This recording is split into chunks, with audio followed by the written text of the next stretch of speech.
કરતા સેવા છે ભગવાને 3 યોગ કીધા. એક તો કર્મયોગ, એ સ્થૂળ છે. બીજો જ્ઞાન યોગ અને ત્રીજો ભક્તિ યોગ. આગળ ભગવાને એવું કહે છે, યથા સમિતોગ્નિ ભસ્મસાત કુરુતે તથા. સમિતોગ્નિ ભડભડતો અગ્નિ હોય એ લાકડાને ભસ્મીભૂત કરી નાખે છે. એવી રીતે જ્ઞાનાગ્નિ સર્વકર્માણી ભસ્મસાત કુરુતે તથા. જ્ઞાનરૂપી અગ્નિ છે એ બધા કર્મોને ભસ્મ કરી નાખે.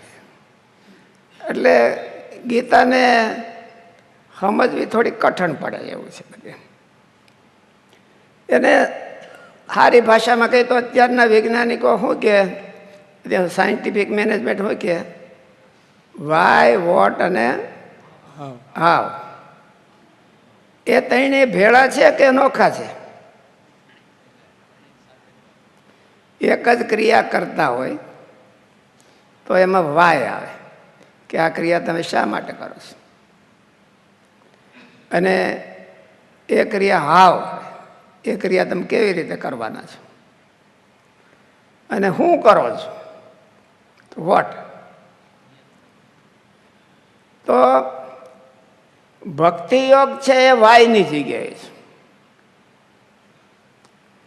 અને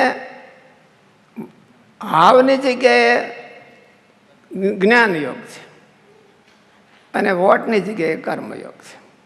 હું શું કરું છું પણ હું કેવી રીતે કરું છું એ જ્ઞાન યોગ કહે છે કે ક્રિયા કરતાં કરતાં પણ એનાથી અલિપ્ત માનવો, એનાથી હું નોખો છું. મારી ફરજ બજાવું છું પણ હું નોખો છું. એક જ ક્રિયામાં 3 લેયર છે. એક ક્રિયાની અંદર 3 લેયર છે કે ઉપરથી સ્થૂળ ક્રિયા થાય છે, પણ એ ક્રિયાનું જ્ઞાન ન હોય તો માણસ સ્થૂળ ક્રિયા કેવી રીતે કરે?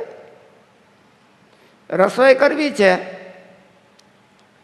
તો એ ચૂલો હળગાવે, તપેલું મૂકે ને બધું એ તો બરાબર છે એમ, પણ એનું જો એને જ્ઞાન ન હોય પૂરું તો રસોઈ હરકી થાય નહીં, ખાધા જેવી કોઈ ન થાય.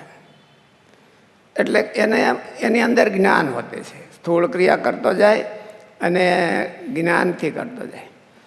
પણ મનમાં એક નક્કી કરે કે હું આ રસોઈ હું કરવા કરું છું, તો ભગવાનને થાળ ધરવા માટે કરું છું, તો એ વાય છે. ભક્તિ ભાવ છે એ ઠેઠ જીવમાં રહ્યો છે.